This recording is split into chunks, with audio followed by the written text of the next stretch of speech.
सच्चिदानंद रूपाय विश्वोत्पत्त्यादिहेतवे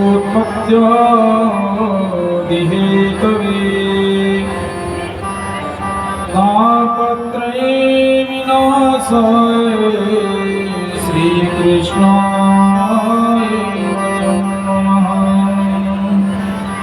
सर्वावतारचरितं सर्वशक्ति समन्वितं श्रीमद्भागवतं वन्दे नन्दनन्दनम्। ध्यानमूलं गुरुर्मूर्ति पूजामूलं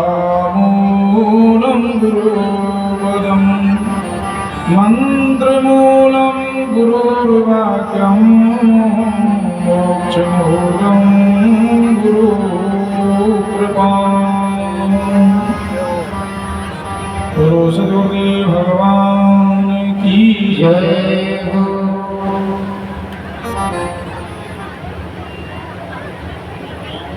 प्रिय सज्जनों,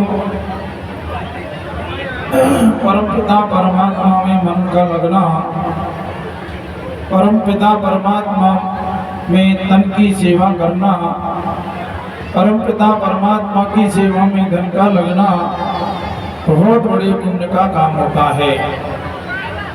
कहा संत समागम हरि कथा तुलसी दुर्लभ दोय सुत दारा और लक्ष्मी पापी के भी होय। आप ये दोहा सब जानते हैं कि ये संत वेद मत है कि संतों का समागम और भगवान की कथा ये संसार में दुर्लभ है। सुत माने पुत्र, दारा माने स्त्री, लक्ष्मी माने पैसा। ये तो पापी के घर में भी हो सकता है। जो पापी जिनके घर में सज्जनों करोड़ों लाखों नहीं कई करोड़ रुपए लगा करके बुचर खाने खोले जाते हैं, जो कि कट्टी खाना कहते हैं आप लोग, जिनमें जानवरों को आपके गांव में कोई भैंसा पाड़ा बकरा बिकाऊ है क्या, जो ले जाते हैं ट्रकन के ट्रक भर के, वह बुचर खाना किसी एक ही सेठ का है। हजारों जानवरों को मारते हैं, करोड़ों के प्लांट खोलते हैं वे लोग बुचर खाना। तो पैसा तो उनके घर में बहुत भरा है, लेकिन वो पैसा धन में धर्म में नहीं लग सकता है। पैसा तो वैश्यों के यहाँ, हमारे राजस्थान के मुख्यमंत्री रहे कोई, कौन थे, मोहनलाल सुखाड़िया कोई थे ऐसा हमने सुना। तो उनके यहाँ छापा मारने का नंबर आया तो कि इतना धन तुम कहाँ से ले आए। तो सज्जनों प्रिय बंधुओं, उसने अपने धन को बचाने के लिए ये कहा कि मेरी माता वैश्या का काम करती थी, वैश्या पने का काम करती थी, ये धन वहां से आया है। तो वैश्या के धन पर कोई टैक्स नहीं है। अपने धन को बचाने के लिए उसने ये कह दिया। अर्थात पैसा तो वैश्याओं के घर में भी बहुत हो सकता है, पापियों की भी हो सकता है, लेकिन पैसे की तीन गति हैं। कौन कौन सी हैं? कि उत्तम गति है शोभन धन्य प्रथम गति जाकी, धन्य पुण्य मति रत सोई पाकी। वह धन ही धन्य है कि जिसकी प्रथम गति कर दे। कौन सी गति? जो आप अपने धन द्वारा ये काम कर रहे हैं, धन द्वारा यह काम कर रहे हैं, इसका शुभ संकल्प जीवन राम जी, मीना है लता जी, इनका शुभ संकल्प गुरु जी के चरणों में इनकी अनन्य श्रद्धा के लिए बार बार धन्यवाद करते हैं। बस्ती माता के लिए इन्होंने आह्वान किया और अपने भाव रखे, तो महाराज बस्ती मासान में कहीं कसर कूट छोड़ी ही नहीं। तन मन की इच्छा रखी कि तन मन से सेवा करे। धन जीवन राम जी ने कहा मैं लगाऊंगा, लेकिन बस्ती माता तन मन और धन लगाने में भी पीछे नहीं रही है, तो सदा से ही लगाती रही है। बस्ती की भावना है तभी तो इतना बड़ा आश्रम का निर्माण हुआ। बस्ती माता की श्रद्धा है तो यहाँ पर यज्ञ हुए, अनेक अनेक सत्संगों के आयोजन होते रहे। ये बस्ती धन भूमि जहाँ अवतार हुए गुरुदेव सखीरी, ये भूमि तो धन्य है जहाँ हमारे गुरुदेव भगवान का अवतार हुआ है, प्राकट्य हुआ। ये तो अविद्या है, ये तो वृंदावन है। तो सज्जनों, वह धन्य सो धन धन प्रथम गति जाकी। कैसे भी कल का आप देख लो प्रत्यक्ष उदाहरण, हमारे रामू भगत जी जो छेड़ी चराते हैं मात्र, बताइए उनका भाव उत्साह अकेले ने, और जो है ये पूरी कल की प्रसादी की व्यवस्था अपने मन से स्वेच्छा से हो रहा है। ये मांगने से तो कोई नहीं करता, मांगने कहने से संभव नहीं हो सकता था ये काम, और बिना मांगे ये सारे आयोजन हो रहा है। तो ये है प्रथम गति। अरे दूसरी गति, तुम पे दान पुण्य में नहीं लगे ना तो कम से कम बढ़िया तो खा लो, सब्जी रोटी खा लो, बढ़िया कपड़ा पहन लो, बढ़िया मकान में रह लो, शान शौकत से इज्जत सम्मान से तो रह लो। धन के द्वारा ये सब प्राप्त किया जाता है।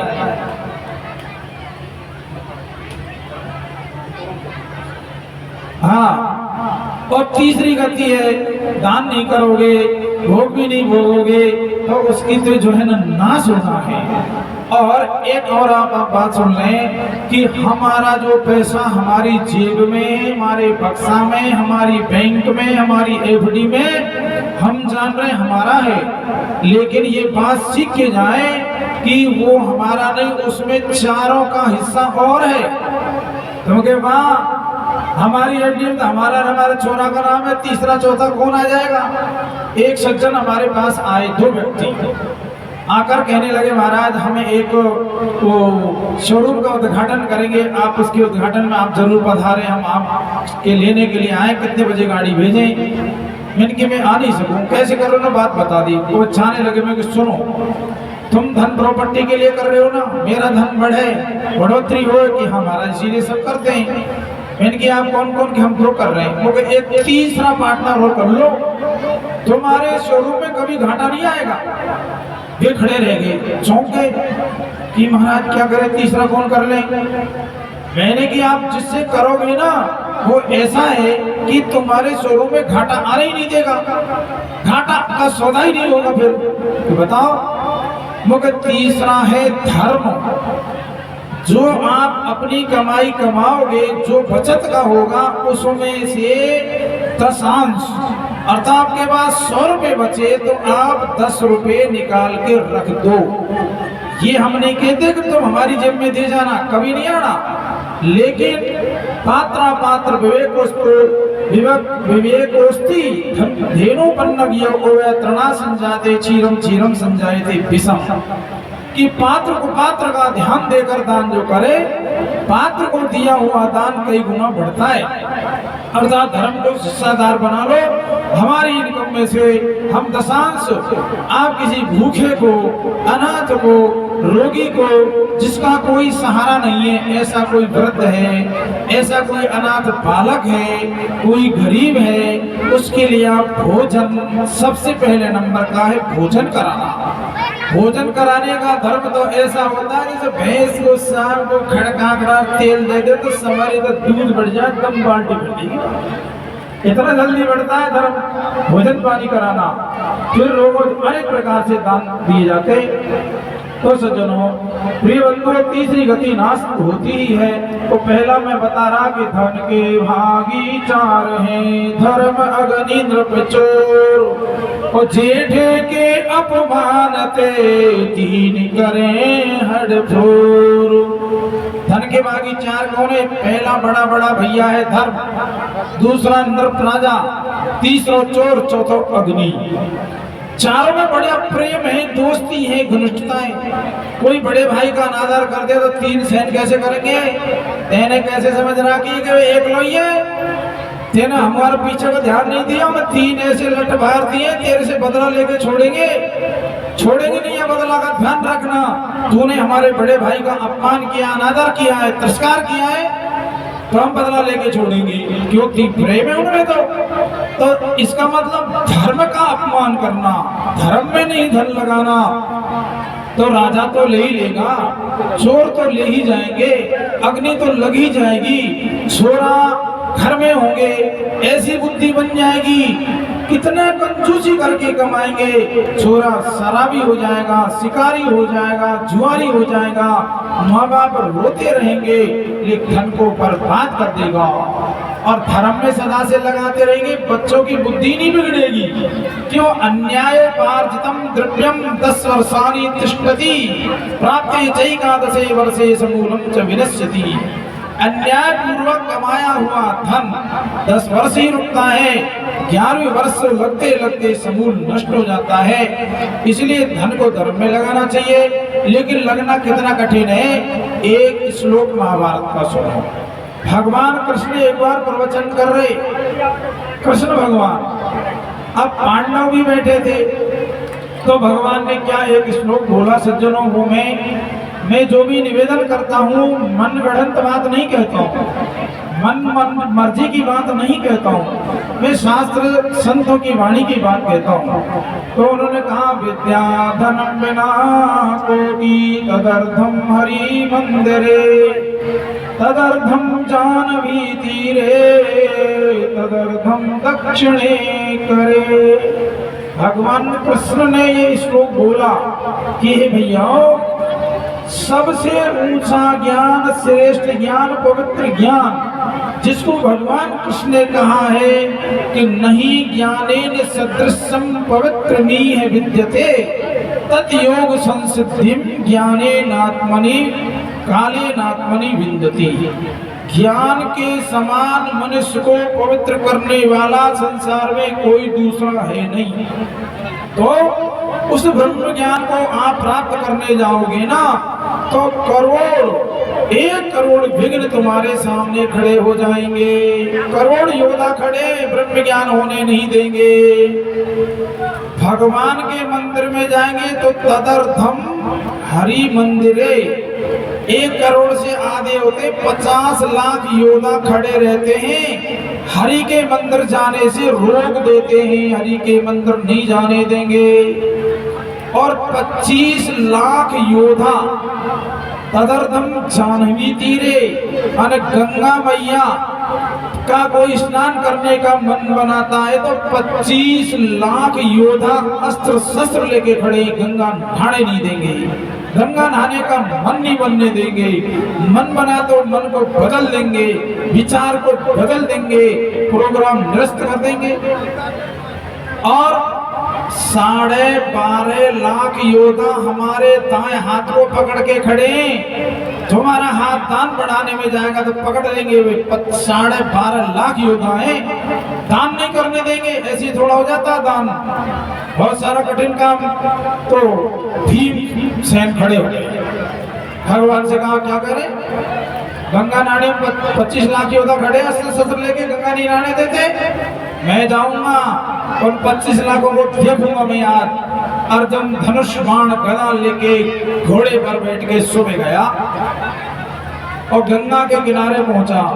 इधर से उधर घोड़ा दौड़ाता रहा सुबह से शाम तक, जंगलों में, झाड़ियों में और नालों में देखता रहा कि कहाँ है वे योद्धा, कौन मुझे रोकने वाला, मैं देखूं कितने बलवान, कैसे बलिष्ठ, कैसे आकार वाले हैं। लेकिन सुबह से शाम तक भीम को कोई योद्धा नहीं मिला। लौट के आया, भगवान से कहा, कृष्ण आप भी झूठ बोलते क्यों कि तुम कह रहे गंगा किनारे 25 लाख योद्धा खड़े, नहाने नहीं देते। मैं तो सुबह का गया हूँ, शाम तक घूमता, एक भी योद्धा नहीं मिला। भगवान ने कही डुबकी कितनी लगाई, एक बार स्नान किया। भीम ने कहा एक बार भी नहीं, तो वही तो योद्धा थे, दिन भर गंगा किनारे घूमता रहा, डुबकी एक बार भी नहीं लगाई। वे योद्धा ऐसे भीतर बैठे हैं। तो सज्जनों, ये सब जो धार्मिक कार्य परमपिता परमात्मा की कृपा से होते हैं, एक शुभ कार्य। देखो, एक संत जी थे, क्या प्रसाद रखा? एक गर्मियों के दिन, जैसे यहाँ अपने स्वामी जी रहते, उन्होंने कहा भैया हम गर्मी के दिन हैं, गंगोत्री जाएंगे, बद्रीनारायण की यात्रा। एक बच्चा होगा 10-15 वर्ष का, उसने कहा स्वामी जी मेरी भी छुट्टी स्कूल गया कि मैं भी चले चलूँ, मैं भी संग संग स्नान हो जाएगा। मैंने कहा ठीक है भैया चल। सो वो 10-15 साल का बच्चा और गुरुजी के साथ पहुंचा बद्री नारायण धाम में। और बद्री नारायण धाम में हर धाम तीर्थ में पंडा बैठे हुए, तो उन्होंने इस बच्चे को देख कर पंडा ने कहा इधर कहाँ से आए? स्वामी जी के ला रहे हैं। तो अरे आया भी तो कहीं से। मैंने कहा बालाखेड़ा से आए हो, बालाखेड़ा जिला करौली नांदती तहसील से। अच्छा अच्छा, बद्रीनारायण धाम में आए बेटा, बहुत अच्छा है, लेकिन तीर्थ का फल पूरा जब मिलता है कुछ फल छोड़ो। बच्चा बोला समझा नहीं। अरे कोई तीर्थ में आओ तो फल छोड़ दे, और ऐसी धारणा धार रखी लोगों ने, तीर्थ में आए फल छोड़े। एक सज्जन बांधी हुई के हमें भी ले गए कि महाराज आप द्वारका नहीं चले चले तो हमारा भी तीर्थ हो जाए, मेरी माता को और मेरी पत्नी को भी ले चलो। तो वाह भाई वाह, आधे के संग में क्या यात्रा होगी तेरी, मैं आधे दूंगा, मैं खा ले जाऊंगा। पर उसने कहा मुझे विश्वास है आपके साथ मेरी यात्रा सुखद होगी। मैंने कहा एक मुझे सहयोगी और चाहिए कि तुम्हारी मर्जी से कोई ले लो, आप सबका बढ़िया अच्छा रिजर्वेशन टिकट करवाएंगे, अच्छी धर्मशाला में रुकेंगे, कोई असुविधा नहीं होगी। चलो एक संत और ले लिए बांधी हुई से, स्वामी दिव्यानंद महाराज। अब पहुंच गए द्वारका जी। भेंट द्वारका में समुद्र में बैठे, नाव चल रही, वो जहाज समुद्र में चल रही, सैकड़ों आदमी बैठे। तो भगत बोला महाराज आप द्वारका जी आए हैं और समुद्र में जहाज चल रही है, तो मैं कोई फल छोड़ दूं? फल छोड़ दे? क्या फल छोड़ेगा? महाराज आंवला छोड़ दूं, आंवले का संकल्प कर दूंगा आज यहाँ। हे बेवकूफ, मैंने कही आंवला छोड़ देगा? अमृत फल है आंवला, आंवला अमृत फल है, कितने काम आता है पता तेरे को? आंवले का मुरब्बा होता है, आंवले का जो है ना अचार होता है, आंवले का तेल होता है, आंवला त्रिफला में मिलता है, बहुत हरे जो है ना आंवले के प्रिय होते हैं, अमृत फल होते हैं, इनको छोड़ रहा है, इसने क्या नुकसान किया है? तो बता आप क्या छोड़ूं? अब वो छुप छुप दारू को पीता था, छुप छुप की बीड़ी पीता था वो।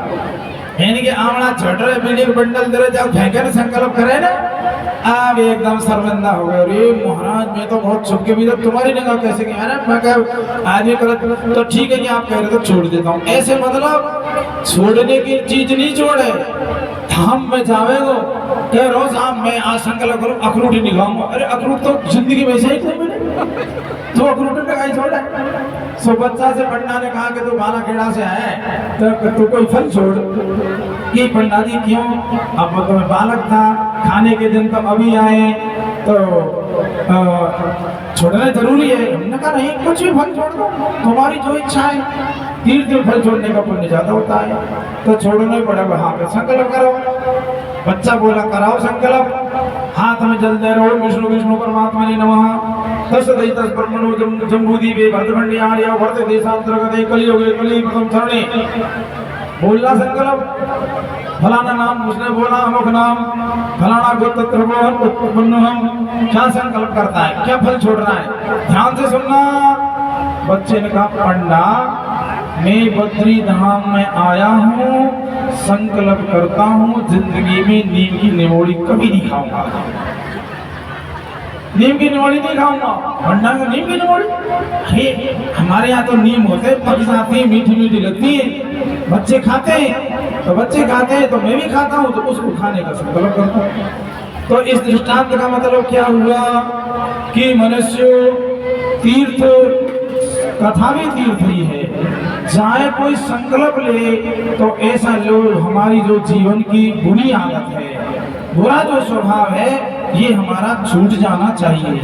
चाहे आप पंडा से न कराओ, किसी के सामने मत कहो, लेकिन मन ही मन ये संकल्प कर लो, आज के बाद ये बुरी आदत को मैं छोड़ता हूँ। फिर देखो कितना लाभ होता है। मत किसी से कहो, जो तुम बुराई छोड़ दोगे तुम स्वतः भले हो जाओगे और स्वतः हमसे भले काम होने लग जाएंगे। और माता बहन तो इतना जल्दी पकड़ती है, कोई बात को पकड़े ना, अरे महाराज क्या कहनी बात है। माता बहनों का तो स्वभाव बड़ा निर्मल भी होता है, और नहीं पकड़ दिए तो कहती है कि चलो सत्संग कथा में हो कि जा तू ही चली जाए स्वर्ग में। हमको कोई जरूरत नहीं।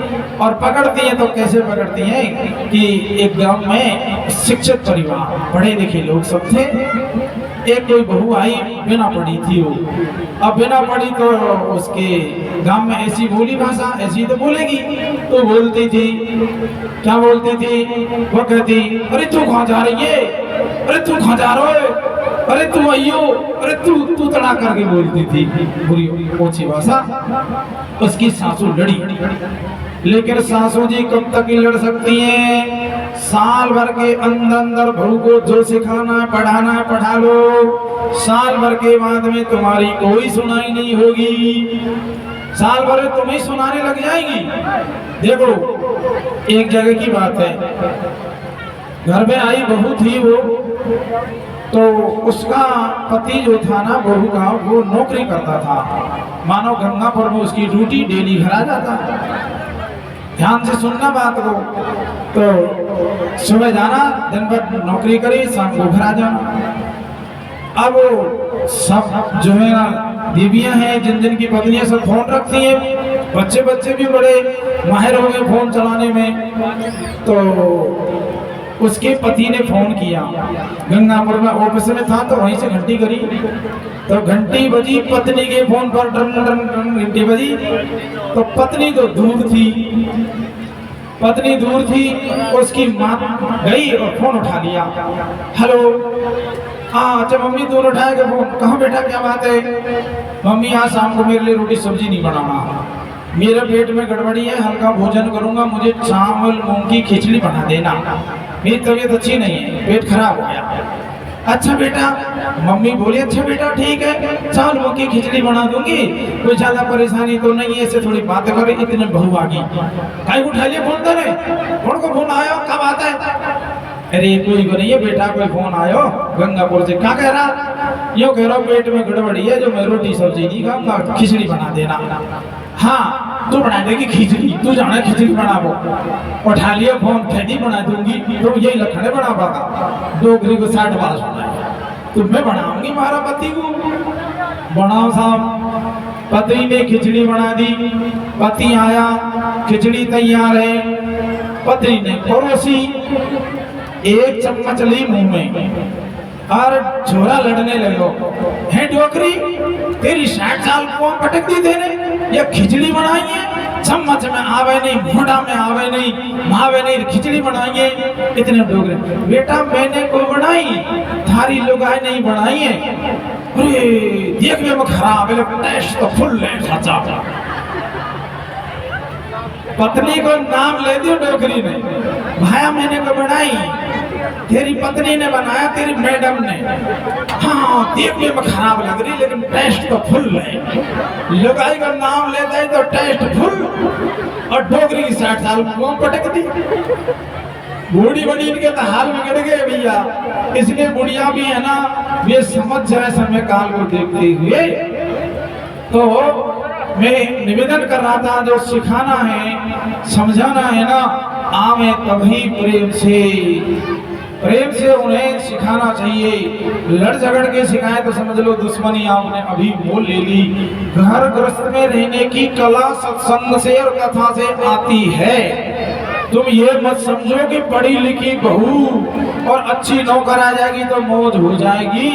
लेकिन ये तो हमारे मन में बैठी है सो बैठी है, लेकिन ऐसा है नहीं। संस्कारवान बहू, चाहे वो कलेक्टर, टीचर, डॉक्टर आ जाए तो बहू सासू ससुराल को सुख दे देगी। संस्कार वाली बहू यदि अनपढ़ आ गई तो भी अपने सासू ससुर को सुख दे देगी। और जिनमें संस्कार नहीं है ना, तो वो चाहे वो कलेक्टर ही आ जा, लेकिन ये स्थिति देखते हैं महाराज कि यूं कहती है कि इस घर में मैं तब रहूंगी, इस सासू को दूर करते हैं। इससे तो दूर रहेगा तो रहूंगी नहीं, मैं नहीं रहूंगी। लो पढ़ी लिखी ली आऊं साहब, तो फिर क्या फायदा हमें हुआ? फिर भी माँ की ममता ऐसी होती है, तुम दूर ही रहो लेकिन ठीक सुख से रहो। एक घर में आई पढ़ी लिखी बहू, छोटे पर में हो गई शादी। अब बहू तो जो है ना ज्यादा पढ़ी, छोरा कम पढ़े, वो लगी नौकर, छोरा बिना नौकर रहे। ऐसी बहुत जगह देखी। बिना नौकर। अब वो तो मैडम अपनी मर्जियां जब खड़ी हो गए, मर्जी आवे जी खाना बनाए, मन मर्जी सासू से तो यूं ही परवाह करे, ये कोई घर में सासू हमारी बुजुर्ग है, इसकी सेवा करें, इसकी बात भी माने। तो पड़ोसन कहती अरे अरे बुढ़िया, अब तो तेरे घर में बहू आएगी, फिर भी तू झाड़ू लगा रही है, फिर भी पोछा लगा रही है, फिर भी तू रोटी बनाती है, फिर भी भैंस को चारा शादी करती है, क्या करूं, ऐसी बहू आएगी बहना परवाही नहीं करे, मुझे सेट ही नहीं। तो फिर उससे कहा छोरा तेरी बहू को समझा ले, पड़ोसन मुझसे क्या क्या कहती हैं इसको समझा ले, मत माथे चढ़ावे। अब माथे तो चढ़ी है ना। माँ से बात थोड़ी याद आ गई कि एक पढ़ा लिखा दूल्हे और गया शाम शादी करने के लिए दूल्हे, और मंडप के नीचे जाके बैठा। पंडित जी तैयार थे, हमारे पंडित मनाराम जी पढ़े लिखे। तुमने कहा पंडित जी हाँ आप फेरा पढ़ाने आए कहाँ से? दूल्हे राजा बिल्कुल हम ही फेरा पढ़ाएंगे। तो ये बात बताओ, फेरा के टाइम दुल्हन को दाएं तरफ बैठाना शुभ है कि बाएं तरफ? अर्थात दाएं तरफ बैठाना चाहिए, दाएं तरफ बैठाए बाएं तरफ दुल्हन को। पंडित जी मनाराम बोले कि दूल्हे राजा आज तो तू या को दाएं बैठा ले चाहे बाएं बैठा ले, तड़के तेरे माथा पे बैठेगी। आज तू किधर भी बैठा ले तड़के तेरे माथा बैठेगी। सब गए, छोरा ने माथा बैठा रखी, छोरा ने माथा चढ़ा रखी। तो जो है क्या हुआ, छोरा बहू को समझा रहे, तो उन्होंने कहा समझाऊं कि समझे ही नहीं। और ये कोई कहा भैंस का भी अच्छा हूँ है, जैसी की संगत जिंदगी बितानी पड़ेगी। तो उन्होंने कहा बेटा एक काम कर, सुबह तू झाड़ू लगा, मैं झाड़ू लगाऊंगी। तो मान की मम्मी तू ज्यादा लड़ाई झगड़ा मत किया करे, मैं झाड़ू लगा लूंगा, मैं पोछा लगा लूंगा, मैं रोटी कर लूंगा, मेरी खोपड़ी तू मत बचा करे, मैं वासु को कैसे कुकाएंगी, मैं नौकरी करे। तो सुबह वो झाड़ू लगाने लगी, वह की सासू झाड़ू लगाने छोड़ा, अरे मम्मी मम्मी बूढ़ी बड़ी तू झाड़ू लगा रही है, अल्लाह तुम्हारी मुख दे मैं झाड़ूंगी। अरे बेटा मेरे कर्म में यही लिखो, मुख दो झाड़नो मेरे कर्म में यही लिखी है। और वो सोरी आराम से कम्बड़ उड़ के पिल्ली की तरह टमुक टमुक झाड़ गए। सासू झाड़ रही है, छोरा कह रहा कि मैं झाड़ लूंगा। अब दोनों झगड़ रहे, मैं झाड़ू सूती कह रही है, सुबह की नींद बिगाड़ धरती, अकल खराब हो रही है, मैं झाड़ूंगा, मैं झाड़ूंगी, मैं झाड़ूंगा, मैं झाड़ूंगी।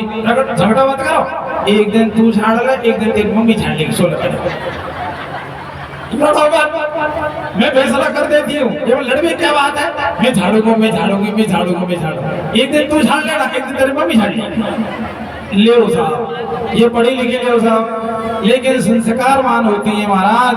वो सासू ससुर की कदर समझती हैं, वे उनकी जो है ना महिमा को जानती है कि इनकी सेवा करेंगे तो हमारी सेवा होगी, और हम जोरी जबरी से कराना चाहें तो नहीं होगी। इसलिए जो कथा सत्संग में आती हैं, बात पकड़ती हैं, तो एक बार में बहुत अच्छी तरह से पकड़ लेती हैं। तो माता बहनों भाइयों, सत्संग और भगवान की कथा जिन जनों ने सुनी है और श्रद्धा भाव से सुनी है और मानी है ना, उनका जीवन तो सुखी हो ही जाता है। और एक मैं आपको एक निवेदन कर दूं, राजा दशरथ के पिता थे अज, एक छोटा सा कथा है। तो अज जो राजा थे उसके कुष्ठ का रोग हो गया, कोढ़ जिसे बोलते हैं ना, तो कोढ़ रोग बहुत बुरा होता है और पूरा शरीर बहुत परेशान है, पूरा शरीर भी उसका विकृत हो गया है। गुरु वशिष्ठ से कहा उसने, गुरुजी क्या है, सारे वैद डॉक्टर हकीम हार गए, ये कोट नहीं मिट रहा, मेरा दुख नहीं मिट रहा है। तो गुरु वशिष्ठ ने कहा एक उपचार है, जो भी जीवन में दुख आता है वो पाप का फल और सुख आता है वो पुण्य का फल होता है। तो गुरुजी हम बताओ सो करें। तो देखो सज्जनों, याद रखना, जो व्यक्ति किसी की झूठी निंदा करते हैं, वो निंदक जो होता है वो उस आदमी के, हम तो कपड़ों को बर्तन को साबुन से धोते हैं, साबुन से धोते हैं, पानी से धोते हैं, लेकिन वो निंदा करने वाला, निंदा कौन सी, झूठी निंदा, झूठी बात चला कहता है, किसी को बदनाम करना चाहता है झूठा, तो वो उसके पापों को अपनी जीभ से चाट के साफ करता है। क्यों जीभिया से निंदा कर रहा है? निंदा वही है, कोई आदमी शराब नहीं पीता फिर भी करे शराब ये शिकारी है, चोर है, वो मैं जानता हूँ तो बेकार है, बदकार है, जबकि वो में नहीं वो गुण। फिर झूठी आलोचना करना वो होती है निंदा। और सच में ही दारू पीता है और उसको कहीं पीता है तो वो निंदा नहीं, वो तो सच है, पीता ही है अगला। तो वशिष्ठ जी ने राजा अद से कहा, तुम एक काम कर सको तो तुम्हारा कुष्ठ मिट सकता है, जो पाप कैसे भी नहीं मिटे। कबीर जी ने कहा कि निंदक निये रे राखिए अंगना कुटी छवाई, और बिन पानी बिन साबुन निर्मल करत सुहाई। कि निंदक को नियर रहा को दोस्ती रखो बढ़िया उससे, समझ लो निंदक है, झगड़ा नहीं करना, लड़ाई तो करनी नहीं है, वो तो रुकेगा नहीं। निंदक नियर आंगन कुटी छवा, बिन पानी बिन साबुन तुम्हें धो देगा, साफ कर देगा, तुम्हें निष्पाप बना देगा। तो वशिष्ठ जी ने उसको क्या तरीका बताया कि एक काम तुम करो तो तुम्हारा कुष्ठ मिट सकता है। तो गुरु जी बताओ, एक किसी जवान ब्राह्मण कन्या को अपने भवन में ले आओ और दुनिया के देखते हुए ले आओ, उसको अपनी बेटी की दृष्टि से रखना। जवान बहन बेटी तो घर में रहती है, जवान होने पर क्या बाप के घर में बेटी नहीं रहती, इस भावना अपनी पुत्री समझ के उसको रखना। लेकिन दुनिया अपने हाथ से नापती है, अपने चश्मों से देखती है, दुनिया का चश्मा इतना गंदा हो गया है, अच्छी बात में भी बुराई दिखती है। अब ये भव्य आयोजन हो रहा है, किसी को तो ये भी बुराई लग रहा होगा, पूरे गांव में बुरा बता देंगे, साधु महात्मा सब बेकार है उनके लिए। तो उनके चश्मा का तुम क्या कर लोगे? तुम हटा दोगे चश्मा? नहीं हटा सकते, वो खुद हटाएगा तो वो चश्मा हटेगा, तो ही उसको अच्छा दिखेगा। तो ऐसे रखोगे तो दुनिया कहेगी अरे राजा ओ अन्यायी ब्राह्मण कन्या को हरण करके ले आया, अपना धौंसा दिखा करके ब्राह्मण कन्या को घर में रखा है, राजा व्यभिचारी हो गया है, धर्म कर्म मान मर्यादा छोड़ दी है। लेकिन राजा के सामने कहने की औकात नहीं किसी की, वो कानाफूसी लोग बातें करने लगे तो राजा का सिर में कुष्ठ था वो ठीक हो गया। दूसरे महीना छाती बिल्कुल ठीक, हाथ पैर पेट जंगा घुटने पिटली तक राजा की कंचन सी काया होती चली गई। जो दुनिया झूठी निंदा करती गई, बुराई करती गई झूठी, तो राजा स्वस्थ हुआ। एक मतलब अपना अंगूठा टिकता इतना जगह सफेद दाग उसका नहीं मिट रहा। उन्होंने कहा गुरुदेव आपकी कृपा से आपने अद्भुत प्रयोग बताया है, मेरी कंचन सी काया हो गई, मेरा पूरा जो मुझे दिन में चैन रात में नींद नहीं आती, आज मेरा रोग मिट गया। तो एक अंगूठा के बराबर एक धब्बा सफेद है। अब ये कैसे मिटे? गुरु वशिष्ठ ने कहा ये तो रहेगा। क्यों गुरु जी? कि ये इसलिए कि ये युक्ति मैंने बताई है, पूरा नगर तुमको इस दृष्टि से देखता है कि राजा ब्राह्मण कन्या को पत्नी के रूप में रखता है ना। लेकिन मैं तो ये सोच ही नहीं सकता कि युक्ति तो मैंने ही बताई है, ये भाव मेरे अंदर है नहीं और ये तेरा इतना सा मिटेगा नहीं। संसार को तुम खुश करने का सर्टिफिकेट बनाने कभी नहीं बैठना। संसार किसी से खुश ना आज तक हुआ, रामकृष्ण से ही खुश नहीं हुआ। आज रामकृष्ण के भी विरोधी बहुत बैठे जो मंदिर मूर्तियों का खंडन करते हैं। राम के लिए देखो आप कितने शत्रु खड़े हुए। कृष्ण को तो 6 दिन के को मारने पूतना आ गई, जहर दे के मार दूं।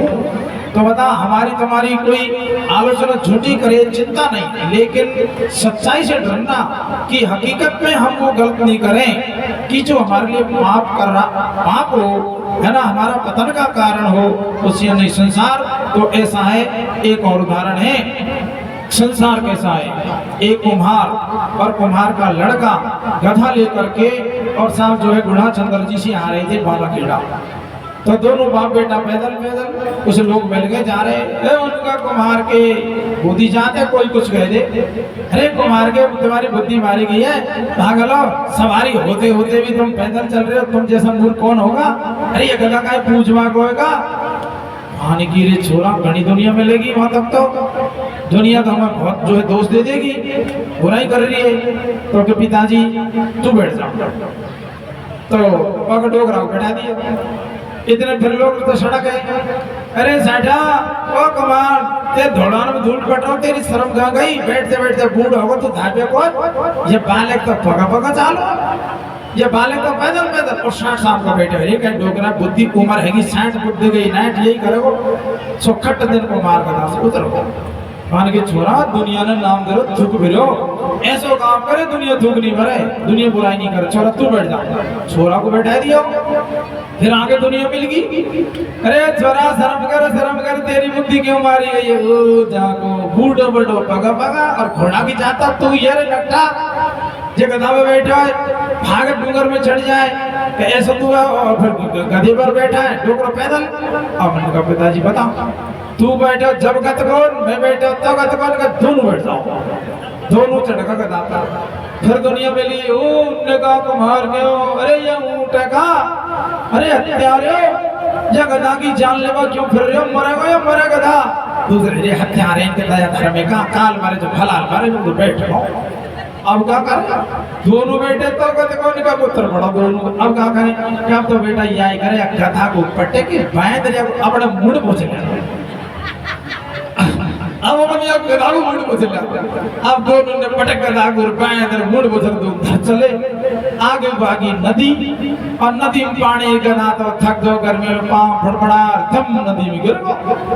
अब दोनों को मार छोरा दोनों रो रहे, फिर मिले तो साफा चाहती, अरे छोरा को मार के कहे वो छोरे रो का बात है, अरे बात क्या बताएं, या दुनिया को राजी करने के चक्कर में लगे रहे, और दुनिया राजी भी नहीं हुई, और हमारा गांठ को गधा भी गया। गांठ को दुनिया को राजी करने के चक्कर में नहीं रहना, जो तुम्हें शुभ कार्य दिखता है कितना भी अच्छा कर लेना, ये जिंदगी में अनुभव कर लेना, आज की बात नहीं अनादि से है। कुछ लोग तुम्हारे लिए वाहवाही कहेंगे तुमने बहुत अच्छा किया, और कुछ तुम्हें कह देंगे तुमने अच्छा नहीं किया, या मैं या कसर रहेगी, या मैं या गलती कर दी तेने, फलानी कर दी तेने, ठिकानी कर दी। बोलो सच्चिदानंद भगवान की जय।